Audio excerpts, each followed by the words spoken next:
Félix Tshisekedi, l'idéaliste qui voulait transformer la RDC en pays de rêve, son accession à la magistrature suprême en 2019 avait suscité beaucoup d'espoir puisque c'était le premier transfert pacifique du pouvoir de la RDC post-indépendance. Un autre motif de cette espérance des populations congolaises, le 5e président est le fils de l'opposant historique et illustre fondateur de l'Union pour la démocratie et le progrès social, UDPS, Étienne Tshisekedi Wamulumba.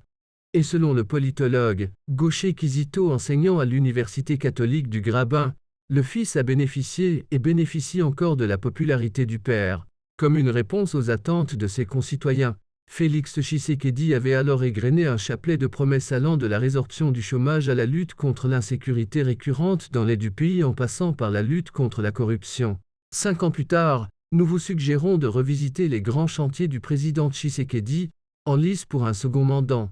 Lutte contre les groupes armés. Le 24 janvier 2019, Félix Tshisekedi prête serment comme le 5e président de la RDC. Dans son discours de circonstance, il promet de rétablir l'autorité de l'État, de lutter contre l'impunité et de tout faire pour pacifier le territoire national. 5 ans plus tard, le président Tshisekedi prononce un autre discours, cette fois sur l'état de la nation. Il est revenu sur son bilan en évoquant entre autres la question de l'insécurité qui ravage l'aide du pays.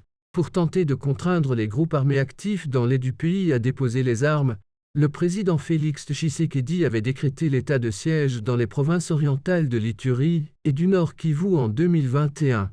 Depuis, les militaires ont remplacé les civils au pouvoir dans les zones concernées, question d'avoir plus de pouvoir pour mieux traquer les miliciens.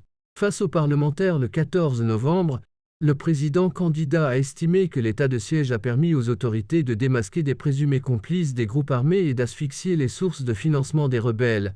Ce régime d'exception a permis l'amélioration de la situation sécuritaire dans certaines zones des 2 provinces concernées, notamment la réduction de la fraude minière et douanière transfrontalière qui alimente les conflits, la réduction des tensions intercommunautaires ainsi que la stabilité de l'administration à travers le rétablissement de l'autorité de l'État, a-t-il déclaré. Pourtant, les partis d'opposition tout comme des organisations de la société civile ont vivement critiqué l'efficacité de la mesure. Le baromètre sécuritaire du Kivu, KST, Kivu Security Tracker, est une plateforme de veille des violences dans les provinces de l'Ituri et du Nord Kivu. La plateforme a affirmé avoir cartographié des cas de violence exercés aussi bien par les forces de sécurité étatiques que par les groupes armés dans les provinces sous état de siège. Et le jour même du discours du président Tshisekedi devant les parlementaires, l'AFP annonçait la reprise du village de Kishish par les rebelles du M23 où ils étaient déjà accusés d'avoir commis fin novembre 2022 un massacre ayant fait quelques 170 morts selon l'ONU.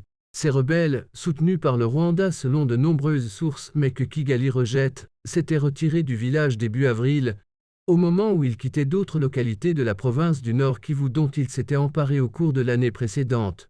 Après 6 mois de calme relatif, les affrontements ont repris début octobre dans le Nord Kivu entre la rébellion du M23 et l'armée congolaise, FARDC, alliée à des groupes armés se présentant comme des patriotes Wazalendo. Ce regain de violence a provoqué le déplacement de quelques 200 000 personnes selon les estimations de l'ONU. Un peu plus au nord, en territoire de Beni, l'armée congolaise et des troupes ougandaises continuent à traquer les rebelles ADF. La coalition entre les militaires des 2 pays a réussi à repousser les rebelles loin des agglomérations et à faire libérer des centaines d'otages. Bien que les attaques des forces démocratiques alliées ADF n'ont pas complètement été éradiquées, leur capacité de nuisance a été sensiblement réduite. Sur le plan diplomatique, les différents processus de paix appuyés par les pays de la sous-région peinent encore à produire les résultats escomptés. La gratuité de l'école primaire et de l'accouchement, sur le plan socio-économique, Félix Tshisekedi peut se targuer d'avoir instauré dès septembre 2019 la gratuité de l'école primaire. C'était en effet l'un des aspects majeurs de son projet social. Selon lui, le nombre d'élèves inscrits a augmenté de plus de 5 millions grâce à la gratuité de l'enseignement primaire. Pour améliorer la qualité de l'enseignement et la mise en effectivité de la gratuité de l'enseignement primaire, 230 écoles ont été construites dans le cadre du programme de développement local de 145 territoires, a-t-il précisé. Félix Tshisekedi se félicite aussi du lancement du programme d'appui à la gratuité de l'enseignement dénommé « Pas une école sans banc ». La présidence indique que pour soutenir la gratuité de l'enseignement, Le gouvernement a augmenté le budget alloué à l'éducation de 9,1% de 2021 à 2022 et, pour l'année 2022 à 2023, de 23,9%. Toujours pour ce quinquennat, le salaire moyen d'un enseignant est passé de 159 662,67 FC à 408 689,67 FC, a-t-il renchéri.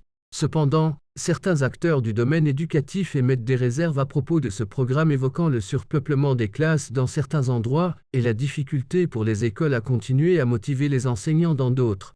En 2020, une enquête diligentée par l'Inspection générale des finances, organisme anticorruption placé sous l'autorité directe de la présidence, a dénoncé des fraudes dans le secteur de l'éducation.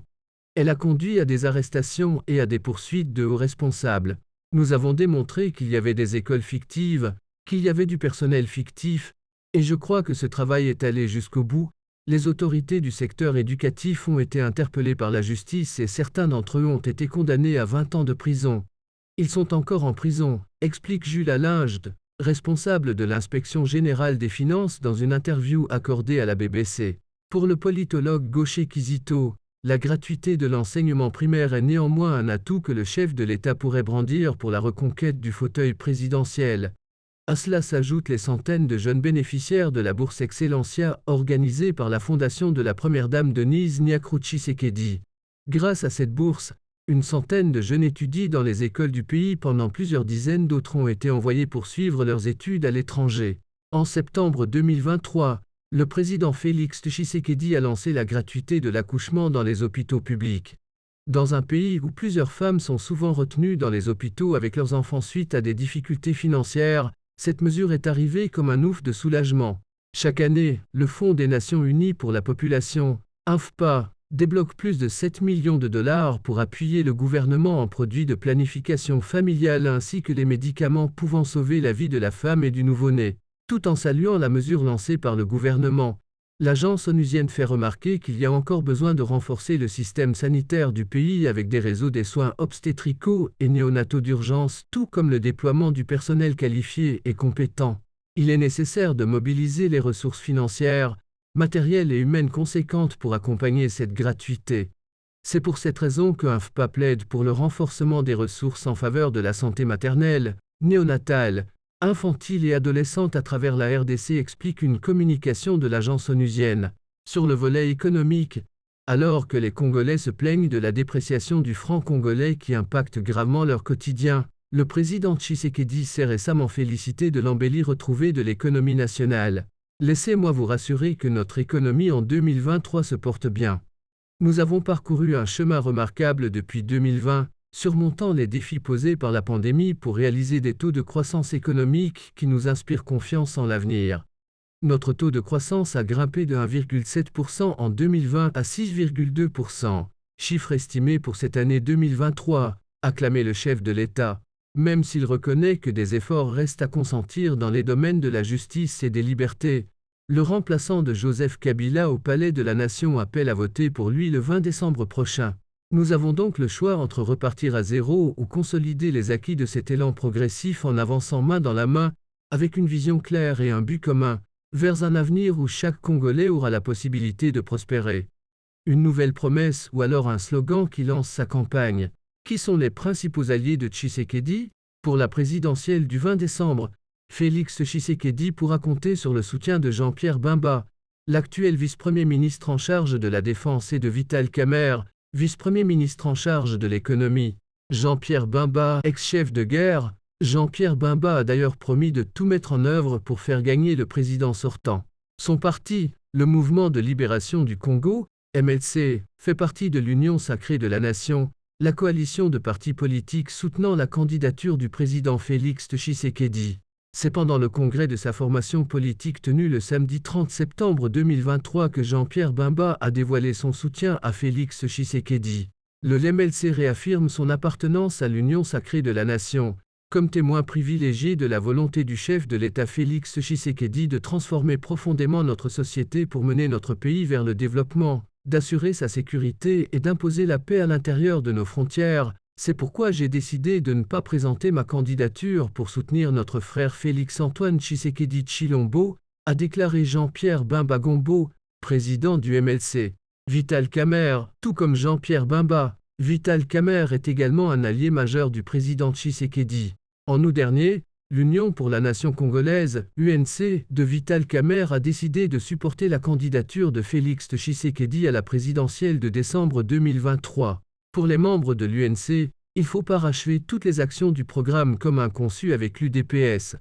Pourtant, en 2018, les deux partis avaient conclu à Nairobi un accord selon lequel Félix Tshisekedi se présenterait en 2018 et Kamerhe en 2023. Devant la presse lors du congrès du 19 août, Vital Kamerhe a expliqué que c'est un choix de cœur et de raison, car notre grande capacité de changer les choses est tributaire de notre foi en l'avenir. Nous sommes conscients de l'immense tâche qui attend le président de la République. Mais nous savons que nous pouvons compter sur sa détermination de porter haut encore le flambeau de notre ambition nationale, a-t-il ajouté. Toutefois, l'analyste gaucher Kizito estime que l'enjeu premier de l'alliance entre Bemba, Kamerhe et Tshisekedi est le partage des postes de responsabilité, notamment au niveau de l'équipe gouvernementale en cas de victoire. Cela dépendra, selon lui, du poids que chaque parti politique représentera en termes de nombre de députés et de maires. Lors d'un congrès le 1er octobre, l'UDPS, le parti au pouvoir et les autres partis membres de l'Union sacrée de la nation avaient plébiscité le président sortant comme leur porte-étendard. Pourtant, Félix Tshisekedi est inscrit comme candidat indépendant sur la liste publiée par la CENI. Il va temporairement quitter le terrain de campagne pour aller représenter la RDC à la 28 Colombian Peso. En son absence,